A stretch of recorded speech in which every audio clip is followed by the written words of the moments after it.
আমি আমি একদম সুকন্যাদির কাছে যেতে চাই। সুকন্যাদি, পুলিশ মন্ত্রী অর্থাৎ মুখ্যমন্ত্রী মমতা বন্দ্যোপাধ্যায় তিনি অসহায় নন, আমি আপনি অসহায় হতে পারি। মুখ্যমন্ত্রীর কাছে পুলিশ আছে, মন্ত্রিসভা আছে, মানুষ আছে, ম্যান্ডেট আছে, সব কিছু আছে। এবং মুখ্যমন্ত্রী যদি একটা টেলিফোন করেন কেন্দ্রকে, সেনাবাহিনী, আধা সেনা সব কিছু পাবেন উনি।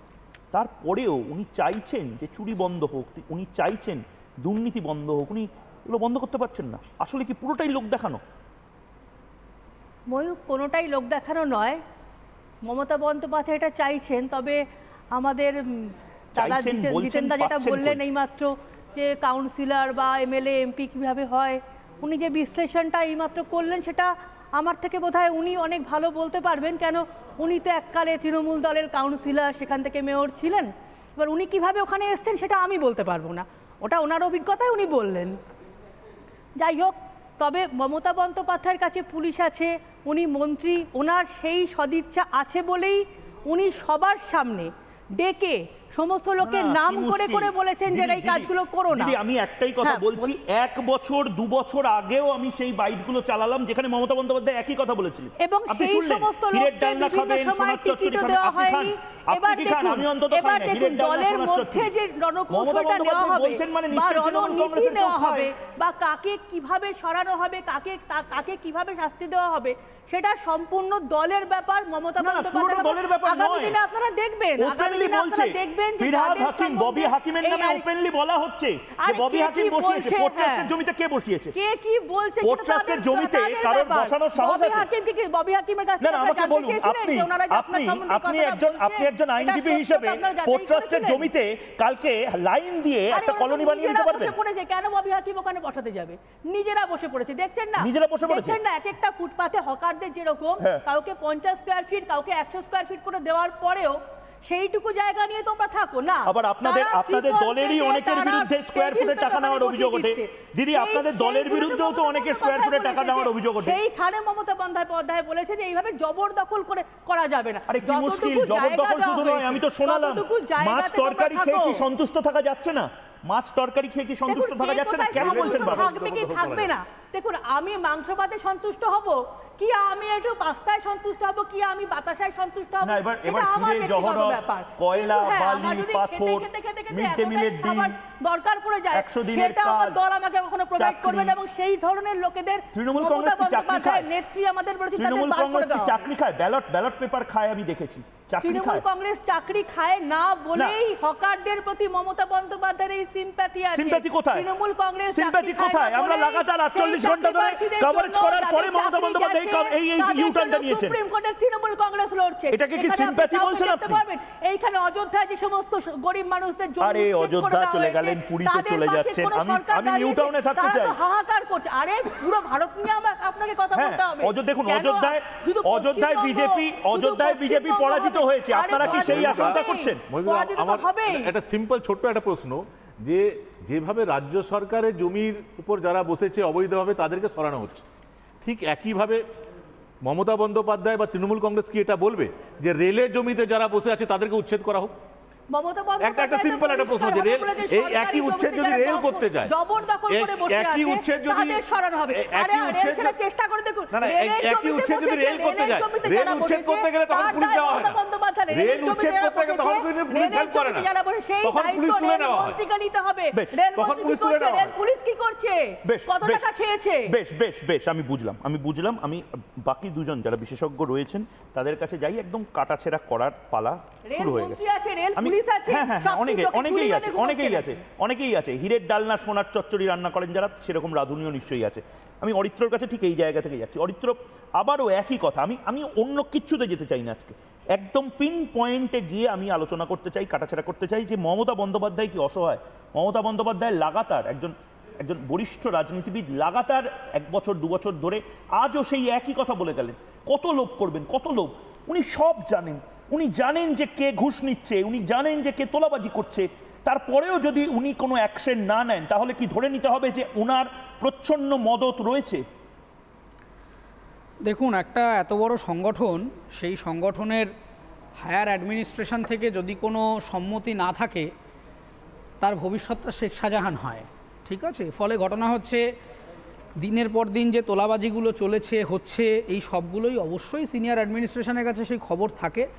এখন উনি এটা যে কারণে করছেন, এটা দুটো অ্যাঙ্গেল হতে পারে বলে আমার মনে হয়। এক, অবশ্যই ওনার ভোটের ফলাফল খারাপ হয়েছিল বলে উনি এখন আরবান পপুলেশনকে টার্গেট করছেন, কলকাতা শহরকে সুরক্ষা দিতে চাইছেন। এখন ভারত নিয়ে অনেক কথা শুনছিলাম।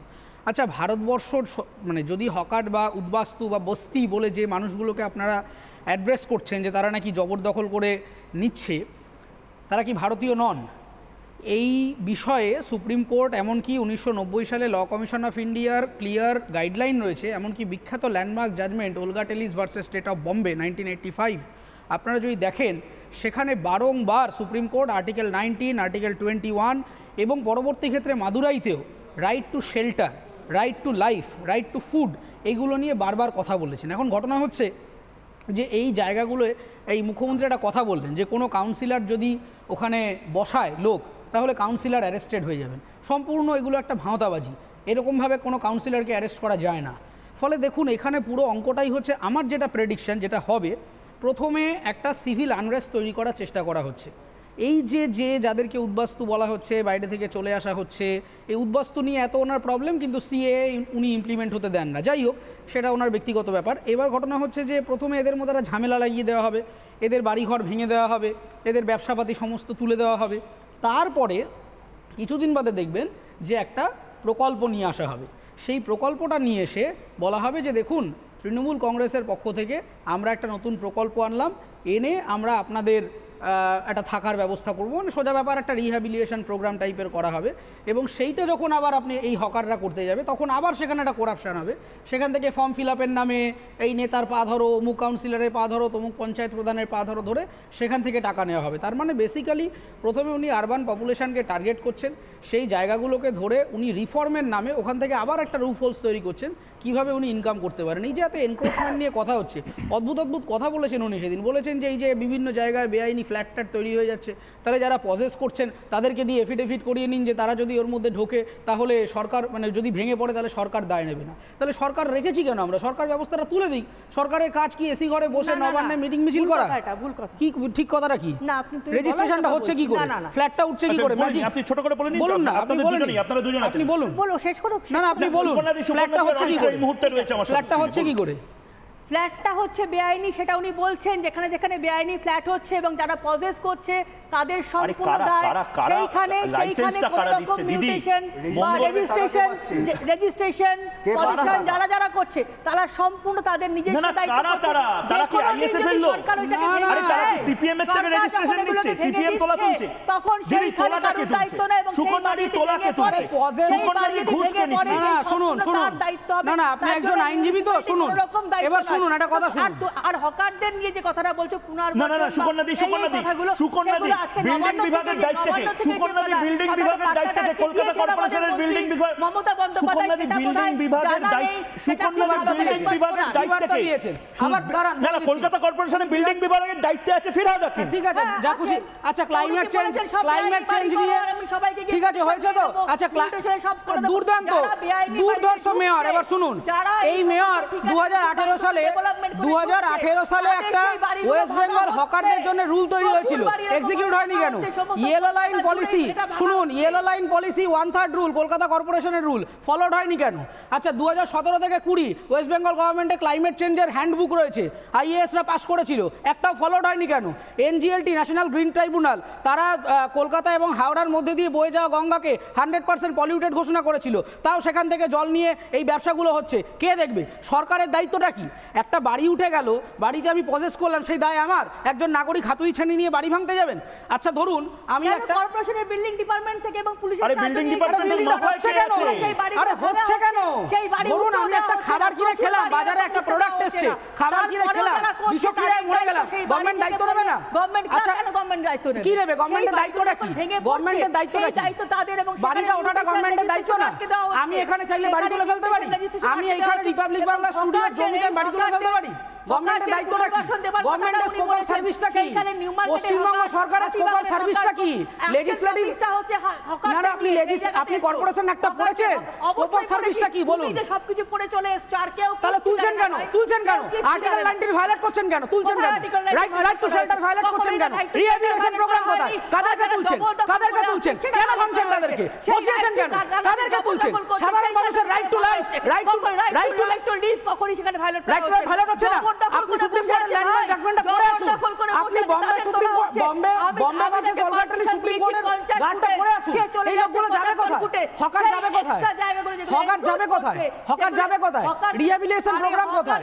বসলো কিভাবে? উদ্বাস্তু কারা? সিএএ হচ্ছে না কেন? আমি দেখলাম সুকন্যাদি মানবেন না। আমি দেবাশিসদার কাছে যাচ্ছি। অরিত্র খুব যুক্তিসঙ্গত ভাবে তুমি কয়েকটা কথা বললে।